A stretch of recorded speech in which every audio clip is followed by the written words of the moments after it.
this video, I'm going to show you the changes to the interface in the new Anima version, the 3.5.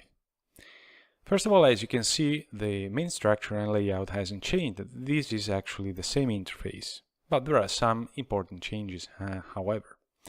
At the top right, in the main header, have been positioned the toggle visibility buttons that lets you hide and show the panels of the interface itself. As you can see, we start with the project tree panel, the background library panel, the properties panel.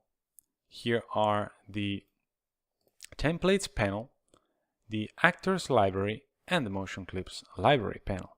Okay, as you can see, I can just click one button. It will turn gray the icon. It means that the panel is not visible, and then I click it again. The icon turns white, and the panel goes back where it was.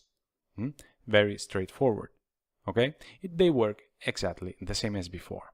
Now we have another little change of the same kind, which is the button we had almost here in this position on top of the project panel header, and it was the switch button between the drawing mode and the editing mode.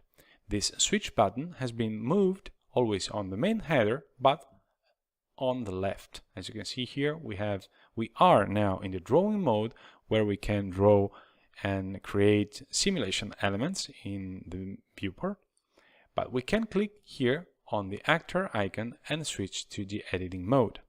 And as you can see here, the panels are always exactly the same as before, but again, we have on the main header and on the top left, we have the new buttons. Okay, so as you can see here, there are some of these buttons that are enabled. In this case, they are visualizing, showing the actor information, the tags library, the actors library, and the motion clip library. But we have also buttons disabled. Now we know this was working this way even before, because we know that according to the combination selection between the actors library and the motion clips library, we can have some panels and some not. Okay, so let's go back to the drawing mode, top left, clicking here on this little icon.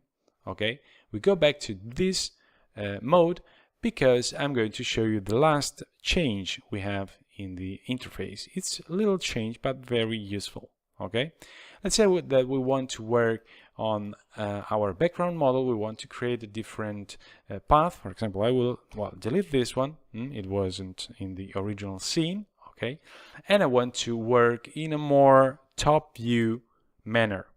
Well, we actually have a new button here at the top of the viewport, this one, with this little grid icon.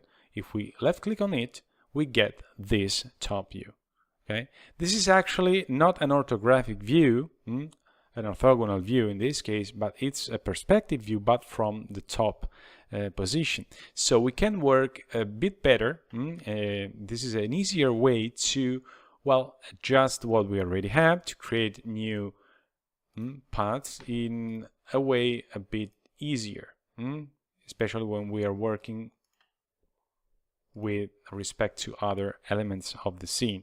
And of course, we can use our bookmarks, hide bookmarks here, to just isolate those parts where we want to, for example, let's select this area, we want to move this part here, we can do this without problem. Okay, so how we can go back to the normal perspective view? Well, this is very simple because we haven't left actually the perspective view. We just are looking from the top. So we just alt left click and right click to pan around, and then orbit again with left click. We can select the background model just to being able to orbit around a selection, and there you have it.